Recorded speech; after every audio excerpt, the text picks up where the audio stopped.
यह प्रकृति का नियम है कि हम जिस वस्तु से भय खाते हैं वह स्वयं हमारी ओर बढ़ती है।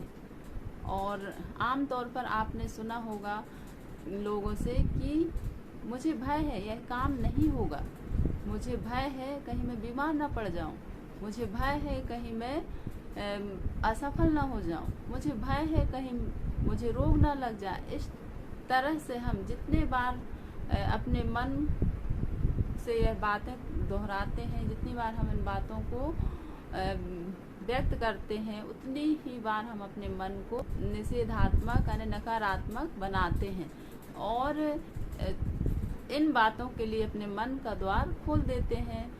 इसी के विपरीत हम कहें कि हाँ यह काम मैं कर सकता हूँ, मुझसे यह काम अवश्य पूरा होगा, यह काम मैं अवश्य पूरा करूँगा, ऐसा हम कहते हैं तो हमारी मानसिकता ऐसी ही बनती है और इससे हम लक्ष्य बिंदु को अपने पास खींच कर ले आ सकते हैं।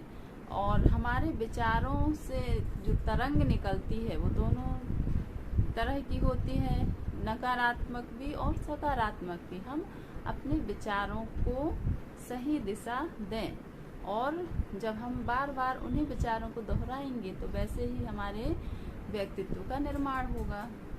यदि हम हमेशा रचनात्मक विचार करें तो निश्चित ही हम स्वस्थ और सुख संपन्न बनेंगे।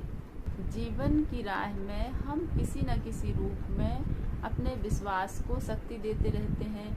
यदि हम ऐसा विश्वास कर लें कि हम कमज़ोर हैं, हमें कुछ गड़बड़ी है, हम दूसरों से कम हैं, तो यही हमारे मन में भय पैदा कर देते हैं। जितनी बार हम चिंता करते हैं, क्रोध करते हैं, गुस्सा करते हैं, उतनी ही बार हम हमारे शरीर के सेल के विरोध में हम लड़ाई की घोषणा करते हैं। कई बार हम सोचते हैं कि कहीं कोई अनहोनी ना हो जाए, कहीं कोई घटना ना हो जाए, कहीं कोई दुर्भाग्य ना हो। इस टाइप से जब हम सोचते हैं तो फिर यही मतलब हमारा भय में दृढ़ विश्वास है तो वही होगा और वही हमारे दुर्भाग्य का कारण बनता है। और इसी के विपरीत हम सोचें, यदि हम लगातार निरंतर रचनात्मक विचारों का चिंतन करेंगे तो हम स्वस्थ और सुखी संपन्न बनेंगे। हम भय को अपने अंदर न बनाएं, यही भय विकराल रूप धारण कर लेता है। भय सबसे बड़ी बीमारी का कारण है। Thank you so much.